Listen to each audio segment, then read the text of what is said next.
Salutations, fellow readers, writers, and killers of time on YouTube. My name is Martha Jones, and I am under the ring light of blinditude because my sadistic writing prompter told me that my lighting was rubbish, and having been asked in fairly recent history by the internet to feed it more weird songs, I spoke to my sadistic writing prompter and her siblings and asked them to give me a list of words out of which I was going to generate a song. And mercy me, what a list they gave me. The words on their list were these: punch, kick, lunch, sick, hippopotamonstrosesquipedaliaphobia, magenta, mushroom, ostentatious, Humuhumunukunukuapua'a, aspiration, paladin, wolf, silver, red, fighter, pageant, spatula, cantaloupe, gerrymandering, alcohol. Or liquor. I was given a choice between liquor and alcohol. How generous, said I. If the sole reason you are here is to see my attempt at putting all of these words into a song, feel free to skip to this time signature. However, because of the style in which I wrote the song, and because I and people I care about have had to deal with authors being divas in recent history, I thought it might be worthwhile to use the androgynous sounds of my voice to share with you a few words about stylism, or form follows function, or Britney is to Christina what Spillane is to Hemingway. Yes, I know this feels like a bit of a stretch. But the song I wish to share with you anon went through several drafts, the most agreeable of which was inspired by pop songs from the late 90s, early 2000s, from the likes of Savage Garden, Aqua, and Britney Spears. If you had told me in the late 90s, early 2000s that there was going to be an outcry to hashtag Free Britney, I would have presumed that they were demanding Free Britney because she was not worth a penny more. I had a keen dislike for that girl as an artist, and I did not see why she was getting so very much more hype than other better artists. What I did not understand at that time was that as an entertainer, she was a success. Singing well was not the point. Singing distinctly was the point, as well as entertaining the audience. The reason I think this is semi-pertinent to authors is because sometimes we overvalue our work, and sometimes we depreciate the work of authors who are more popular than us, and we esteem worse writers. And this tendency is not artistic integrity. It is the forgeries of jealousy, pure and simple. We envy their success, and we feel cheated because we feel like we're knocking ourselves out and not getting the same results. And for what it's worth, this is not strictly a malady for amateur writers. The most famous example of which I can personally think is Mickey Spillane versus Earnest Hemingway. See, Mickey Spillane was aware that he was writing garbage.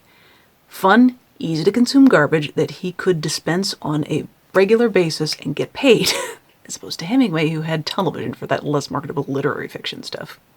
And I might get wrapped in the mouth by my fellow writers for suggesting that Ernest Hemingway was wrong to resent Mickey Spillane for being successful, but he was. At the end of the day, they had the same job. Entertain the masses and perhaps make their life less poopy for the reading of your book.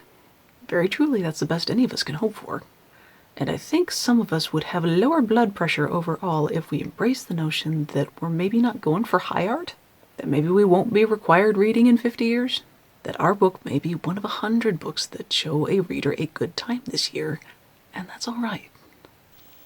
Anyway, back to the task at hand. Will the crazy lady on camera be able to put all 20 of these words into a song? It's gonna be a laugh finding out.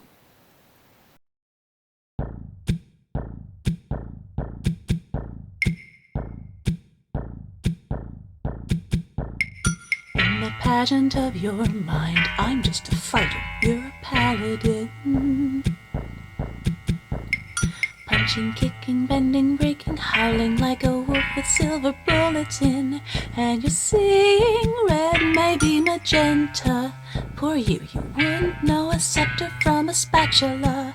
And it makes me sick to think a cantaloupe has more self-respect than you. Oh, hippopotamonstrosesquipedaliaphobia is the scariest word I ever heard. I like you, Humuhumunukunukuapua'a is as likely a phrase as I love you these days, says the malaise from adopting my strays.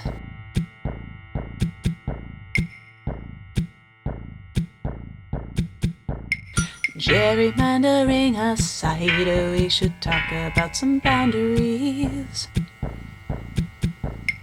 Ostentatious liquid lunches, pour them on the fire. fires of the foundries where our love once burned. Was it the alcohol, the mushrooms, the lessons unlearned? Is this the self-made man your young self aspired to? Oh, hippopotam, monstrous sexual pedaliophobia is the scariest word I ever heard.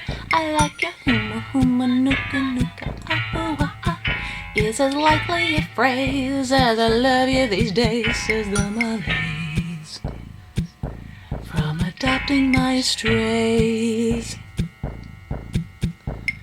Words are hard but deeds are harder. Tell yourself your love's on martyr if it helps you sleep at night. Hope we're cash we live and squalor. Tuck you inside your collar. Tell me how you'll make this right.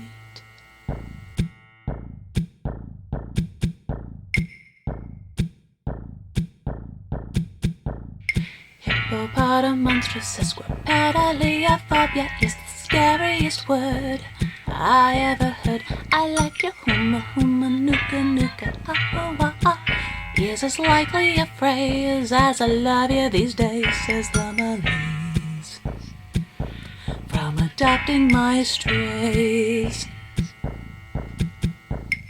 Hippopotam, monstrous sesquipedaliophobia is the scariest word I ever heard.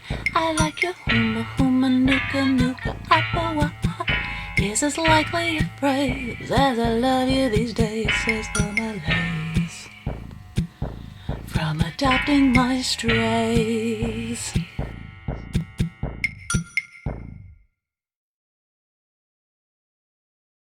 Like my channel, buy my crap, doo-dah, doo-dah. There's no time to take a nap, oh the doo-dah day. Hey! For the record, I don't think I could be Britney Spears better than the way it is being done. Not after 20 years of being objectified and humiliated quite the way she was. Wouldn't mind helping her spend some of that money, though. I could definitely be Kevin Federline better than the way it's being done, if you know what I'm saying.